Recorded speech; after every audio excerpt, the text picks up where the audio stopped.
Yeah, it did. I mean, obviously, you keep him out of the end zone, you feel good about it. There were a lot of plays left out there, though. You could tell there were some, game one mistakes.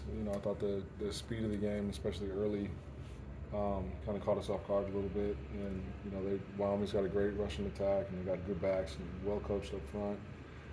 They played tough and physical. We thought that going into it, and had to settle in there a little bit on some of those plays. But to our guys' credit, they were able to correct some of the mistakes early. I thought we played fast, played physical, and tackled well. And I thought we matched up well on the outside in coverage. How much coaching points have been with the outside linebacker? It looked like they kind of bid in on some of those options a few times. What was the conversation? Well, some of that was scheme oriented. Like they were doing their job, and I was gonna make the quarterback, prove to us that he could run. So when he did that on the longer run, we corrected that. That wasn't really on the players. That was more scheme. And so I thought the outside guys did a good job. We got out of the gap a couple times. They did a good job on their outside zone scheme. We had been practicing a lot on the power, and we saw it one time. I thought that was interesting. But in Wyoming's credit, like I said, they're well coached, and they got running backs that run hard. And I thought our guys did a good job of settling in, though, once they sort of adjusted to the speed, adjusted to the way Wyoming was trying to attack us. What's left to say about Quan Martin? I mean, I've been trying to tell you guys, since the spring, like he can do it all. You got a chance to see him play in a high safety role there for a while, and you can see the versatility he brings. He was awesome in coverage. He's just getting more and more comfortable, year two in the system, and he's got to continue to play like that for us to have the type of year we're capable of having, moving forward. Coach, with the changes on the Indiana staff, how much do you know about the scheme, and what have you seen on film from his previous stint? Yeah, I mean, I've been studying the heck out of Walt Bell. Watched obviously his UMass tape, watched the Florida State tape, watched the Maryland tape. And the scheme stays consistent. There's little tweaks here and there with some alignments and some of the ways they were trying to utilize their roster. But he wants to spread you out. There's a horizontal aspect to his run game. You'll see gap schemes, you'll see zone schemes that utilize the quarterback in the run game as well. Try to get the ball to his athletes in space. They've got some transfer guys that we've watched their profile tapes at their previous spots. So trying to get a feel for how I think they would be implemented in Walt's scheme. They got the fast back from Auburn, who was a 10-2-9 guy in high school. I remember him coming out of Fort Lauderdale. So it'll be a challenge for us. We'll definitely get a challenge more on the perimeter. Obviously, I've got a previous experience and relationship with Bazelak. If he ends up being a guy, I think the world of him. I got to see firsthand how he handled the pressure as a young guy in the SEC and had success early there. And so I'm sure he's looking forward to a fresh start and able to and the opportunity to be able to reestablish himself and get his his career off to his second part of his career off to a good start. So like I said, it's going to be a challenge, and I think Walt Bell's probably has a chip on his shoulder too. Coming off of his UMass tenure, so we'll have our hands full. We're going to get their best shot. I'm glad we had a chance to go out and play, and usually you see a lot of improvement from game one to game two, especially with some of the guys that weren't starters a year ago. We had a good practice yesterday. Looking forward to a good practice this afternoon, and we'll see where it's at Friday night. Go ahead. If he can stay healthy, what does Jamal Woods kind of give you? I mean, he's athletic. This is as healthy as he's been since I've been here. He's obviously his voice carries weight in that room and throughout our defense. He brings energy. He's powerful. He understands leverage. So anything we can get out of him is a bonus and much appreciated. Can he give you versatility, maybe even playing inside on a third down deal? Yeah, absolutely. We've got him. He's played some nose. He's also played some 4-eye. So his maturity level and his ability to grasp what we're doing conceptually from both those spots is definitely an added bonus to us. Gabe got on the field on Saturday, and there's been a lot of talk of him during camp. What did you see on his first maybe real opportunity? Yeah, he handled it really well, and you see how strong, how powerful he is, and when he's doing the right things, like how easy it looks for him. So it was good to be able to see him. Other young guys like Matt Bailey came in and did a heck of a job. Rosiak and Odaluga, those guys made some plays while they were in there as well. So it was good to see that, there wasn't really no drop off when we took the starters out and those guys played, other than them giving up the first third down. Our guys were kind of giving them, ribbing them a little bit in the locker room. But, Tyler Strain, again, a guy kind of flashed there while he was in there. That was one of the things that we were trying to get done during fall camp is develop depth. And so it was good for those guys to get some experience. But it was game one. We got a heck of a task in front of us with the rest of the season. Starting with tomorrow or Friday night in our first Big Ten game. But Gabe was saying that he got the no wrestling, from Coach Bielema, but his past as a state champion wrestler, like how do you see that translate on the field in his spot? Yeah, I mean he understands leverage for sure, and that definitely in his position goes a long ways, and you can see how it carries over just with his pass rush ability and his ability to get on and off blocks. Kind of a strange game statistically. He limited the quarterback 30 yards, but without a lot of pass rush. Do you want to see more pressure on the quarterback, or was that a game plan thing? Well, there's kind of also the way that Wyoming was attacking us. They stayed in 12 personnel a lot. They didn't get 5 out a lot, so they had extra guys in there in protection, and they got the ball out quick. There wasn't a whole lot of drop back. When they were trying to go down the field, they moved the pocket, with some boots and some rollouts. So there wasn't really a lot of opportunities to just get straight pass rush. So I'm not worried about that right now. The pass defense goes hand in hand, and I don't know what the exact stats were, but I think if we had those kind of stats every day and through the air, we'd be happy. So I think those guys up front are doing a good job, and they'll continue to get better. They'll continue to have more opportunities as we start playing against offenses that want to spread us out a little bit more. The way that game played out, were you able to dial back what you showed defensively, or was that not part of the line of thinking? They based on what they were presenting, sort of allowed us to stay with what we were kind of doing, and what we were doing was working. So I didn't feel like we had to unload the clip per se. We were pretty vanilla on third downs because they were staying in 12 personnel and in bigger sets. So as a play caller, you have an idea of what to expect going through a game, but you also have to adapt.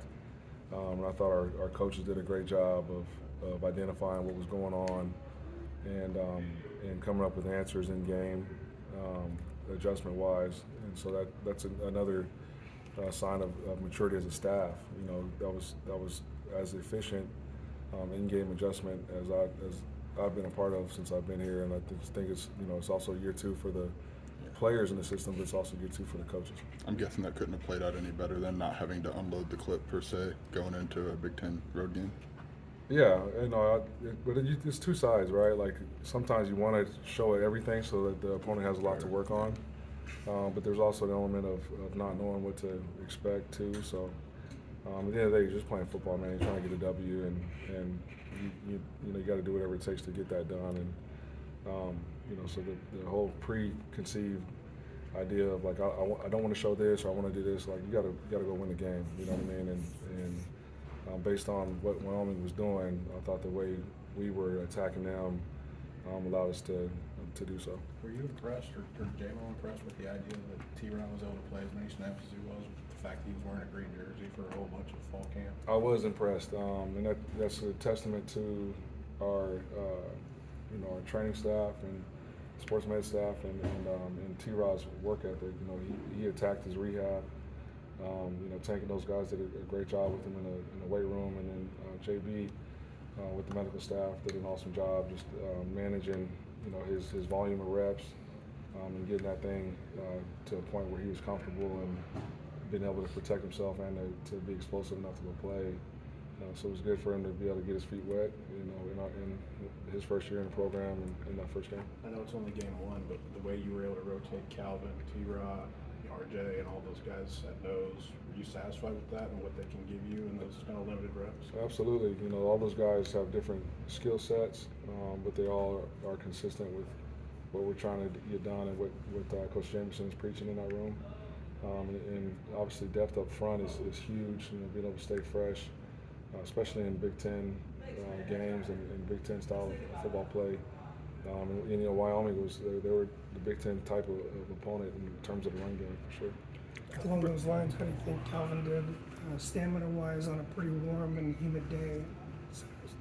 I don't think fatigue was a factor for him. I'm sure he'll tell you there were some plays that he probably left out there just from a technique and fundamental standpoint. But there were also times where he was disruptive and was able to get in the backfield. And again, it's just game one. People trying to, starting to get nosy, trying to find the football sometimes, which is why, we were preaching all the time, like, you just got to do your job, man. Plays are going to come to you. I thought Johnny Newton was a guy that was consistent on tape, just steady Eddie, making sure that his assignment was taken care of, and as a result, he was able to make some plays too. Coach, your plus into your time here, do you think the defensive, what you want to do, identity is being established pretty well? Do you think that's getting there, or where you at? It's game one, right? But I do feel like we've got a better idea of where we're heading right now than we did at this time last season. I think guys are more comfortable in the system now and are able to adjust faster now. Now, you still will be ever evolving based on who your opponents are, what your roster is. Like, your roster is going to change all the time throughout the season. You never know what's going to happen with any kind of adversities you face. And so I think, we've got an idea on direction, but we also have to be open-minded and able to adapt with, how the season plays out. You lost some really good players from last year, obviously, a bunch of guys who went to the league. Is there talent there to be as good or maybe even better than last year? With this group, is it too early to tell? Well, I hope we're going to be better. You know what I mean? That's what everybody's working towards, and I know we're more confident right now than we were a year ago. And so, time will tell whether we'll be better than we were a year ago, but I hope so. I feel like I wouldn't be doing my job if we weren't improving. You know what I mean? And Right. And the guys have been working their tails off and are playing good football right now. It was game one, but it was a game, and they played well. Brett kind of talked about Quan being one of the guys he was most excited about coming into the season after playing as much as he did last year. What did he do to make you guys as excited as you were this offseason? Quan is like one of those unselfish guys, so he doesn't get a lot of pub just because he doesn't brag or boast or post stuff on social media for real. But the way he was playing toward the end of the year, it's hard task to cover in a slot. Like, on the outside, you've got certain routes that you're going to get based on stems and splits. Like in the slot, like the whole gamut is available, right? And it's an easier throw for the quarterback. So that job is hard. And so for him to be able to cover the way he did against some of the better opponents we saw last year toward the end of the season, that's what made me excited. And then obviously with Kirby's departure, and now being able to play him some as a high safety when they get in, larger personnel groupings, you can kind of see his versatility as a tackler and as a ball tracker from the middle of the field. So he's got, like I've been saying, he's got corner coverage ability, but he's got safety range and physicality. Devin had talked about on his pick, he knew that if the wide receiver lined up there, it was going to be a certain route. Has that been a growth point for him, or has that always been who he's been since he got here? You talking about Spoon? Yeah. Yeah, he's sharp. Like he's an intelligent individual. He's still got his what am I looking for?